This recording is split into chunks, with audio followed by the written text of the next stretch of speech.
NASA has found that 98% of children are born geniuses, but school makes them become unremarkable, quite average.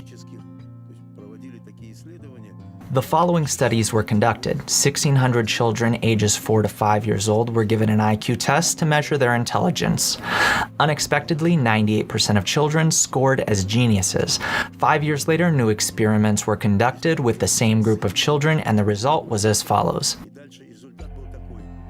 The initial 98% became 30% by the age of 10. Another 5 years later, by the age of 15, only 12% of these children scored as geniuses.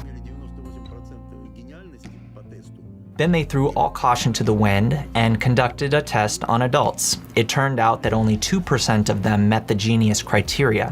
What happened there? The conclusion was that the process of studying in school or college, which is supposed to increase your IQ, actually destroys this genius that a child is born with. Of course. Well, you say of course, but for them this was a shocking discovery. I felt it myself, just how much school had broken me. Broken in the full meaning of the word. The way it forces you to study, discuss, and think in a certain way. I still feel it today. The way my parents were applying pressure on me. What the school did. Oh my. So it turns out that the entire system of education that we've created was built to our detriment, it seems. Of course. No, you can't just say of course. Please explain why of course. Because it is built on the need to mold small, fragile egoism into a certain framework and make what we need out of it. So we're breaking a child. Certainly. This does not develop him freely. In general, why do we need to force-feed a kid with particular facts? With knowledge. I wouldn't call it knowledge. Templates. Templates? Yes, templates of thinking. We teach him to think only in this way, not in any other, damaging him in the process. How should we be raising our children? We've gone through it. We go to school, sit down behind a desk next to each other. We listen to how things are explained. Don't sit behind a desk. Not to sit behind a desk? No. Have a free-flowing conversation, not even on a particular topic, just in a freestyle discussion. Even better, if it is in the mixed age group, to have various conversations, to learn from each other, to develop themselves from the inside, to be open to new topics and possibilities. When I hear others talk, I start examining my own thoughts and attitudes. This is a completely different path of development, only through simple communication with other people. Everything else is artificially made, egotistically, for the purpose of our selfish demands that only boost ourselves as egoists and position ourselves above others. So you believe that school and college, it was all an egoistic pressure on us?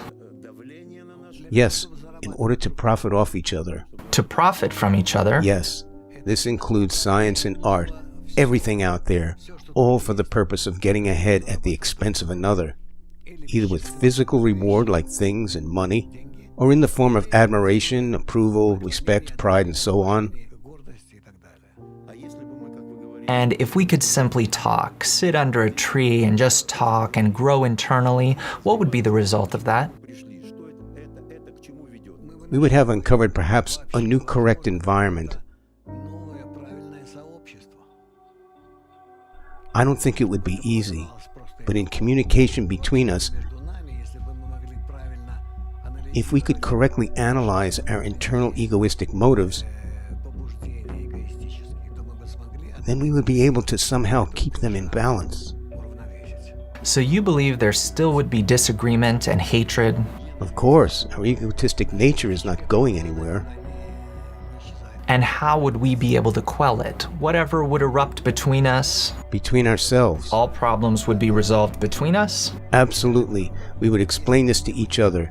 If it weren't for the psychological or scientific confusion with all the isms, it would have been a lot easier. The most important thing is open, direct communication. And then there's no need for innovation for all the scientific progress? What for? No? But what is it for? How does it benefit us? Well, we're talking with you today, connected virtually. I'm in a studio, you're in another. And why do we need this? We simply have to compensate for our distance. We could have been talking on a different platform through different means. Internal means, even without words? Yes, a different communication via a different channel of connection. The inner connection between us. It all comes down to us renouncing the old way of life, our old attitude toward the world, to ourselves, to progress. When we use others, right? Yes. I hope that our attitude towards ourselves and others as small egoistic creatures will manifest more and more, become apparent to people, and lead us to change ourselves. What is genius for man? It lies in integration, in complete total internal and external integration. One that is capable of this is called a genius in general? Yes. So if our education were to be channeled there, the genius would remain and only grow.